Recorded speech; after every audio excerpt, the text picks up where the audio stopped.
are heading to Indianapolis now and to be joined by Heather Dinich. All of you saw her last week in Dallas. Now, and Heather just seems weird. Waking up every day without, I didn't mean it that way, but I mean just not being with you on morning television. Paul, you can always call me, my friend. We can FaceTime, you know, we can whatever you want. Just don't say that on TV again. No, it was we had so much fun together, and even when I say idiotic, stupid, outrageous comments, you just sit there and go, I think I know him, but I'm not claiming him. Hey, listen, I think Lincoln Riley is going to be here tomorrow, and, Ryan Day was here. I think you should come on out here to Indianapolis so we can get all your friends together and just have this conversation on a panel. Let's talk about Ryan Day. You know the man well. I see him occasionally.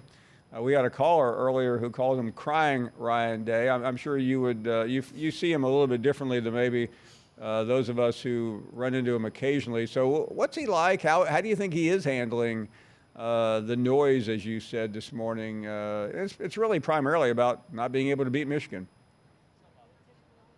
That's correct. And he's handling it the same way he did last year when I sat in his office in the spring. He has a very matter-of-fact approach. When you come to Ohio State, you're the head coach at Ohio State, you're expected to win every single game. And that's what he's trying to do. His goals are to win every single game, beat Michigan, win the national title.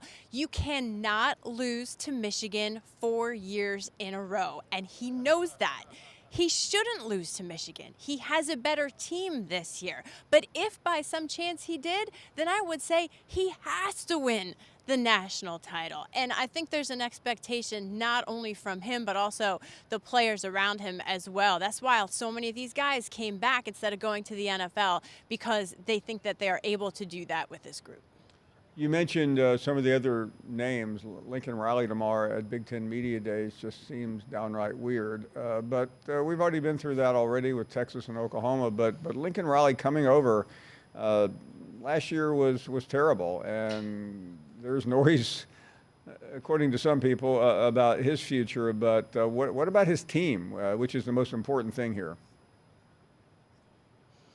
Well, I think that they've got a real chance to impress the College Football Playoff Selection Committee in the season opener against LSU, which your audience knows very well. And I think that's the kind of game that can set the tone for the rest of the season for both of those programs, quite frankly. And we've talked before about how much improvement there needs to be for USC on defense. Lincoln Riley has gotten to the playoff before with the nation's best offense, but you can't win it without a top 10 defense as well.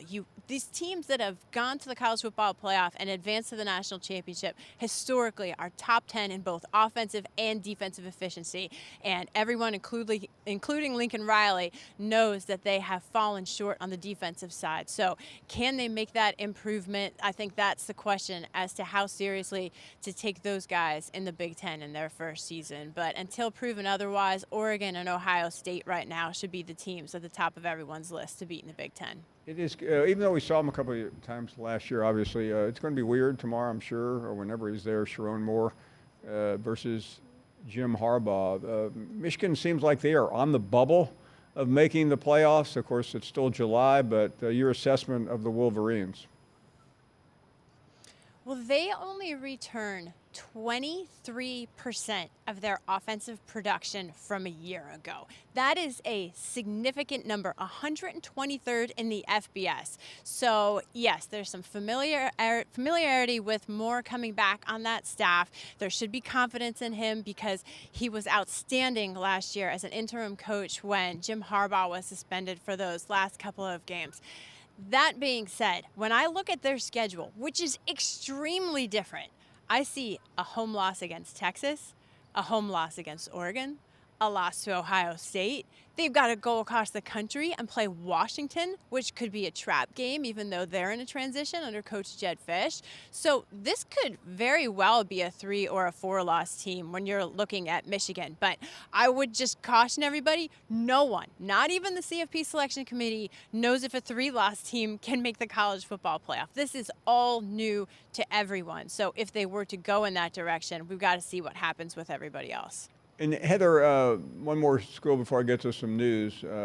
Oregon, they are quietly putting an amazing team together. I'm not sure how many folks outside of that area that you're in have noticed or are paying attention, maybe because of the 2 losses last year to Washington. But what about Dan Lanning and his team?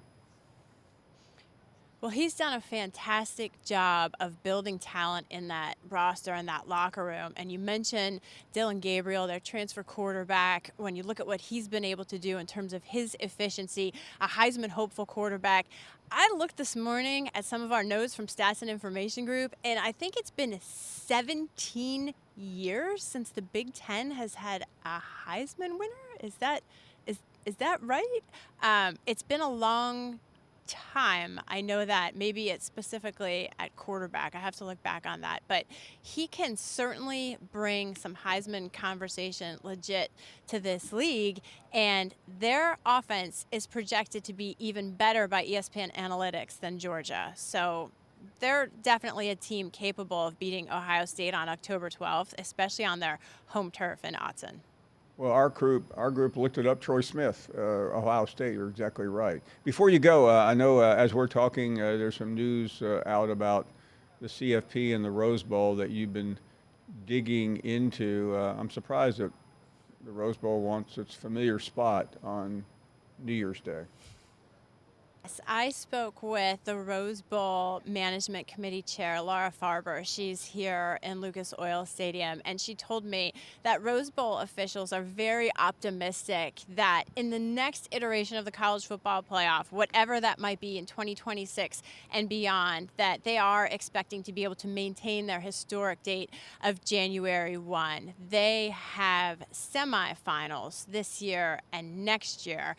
It's unclear what the format will be in 2026 and beyond, but obviously 12 teams this year and next. And one of the other things she told me was that they are going to decrease the number of tickets for each team in the Rose Bowl. The schools get a certain amount of tickets, but that will open up more tickets to the general public, which the Rose Bowl is in favor of because they want to give some opportunities to other people who have not seen the granddaddy of them all before. Great stuff. Heather continues our coverage in Indianapolis. Heather, we'll see you tomorrow. Thank you very, very much. See you in the morning, Paul. Okay. I wanted you to say it, not me. Thanks, Heather. Give me something.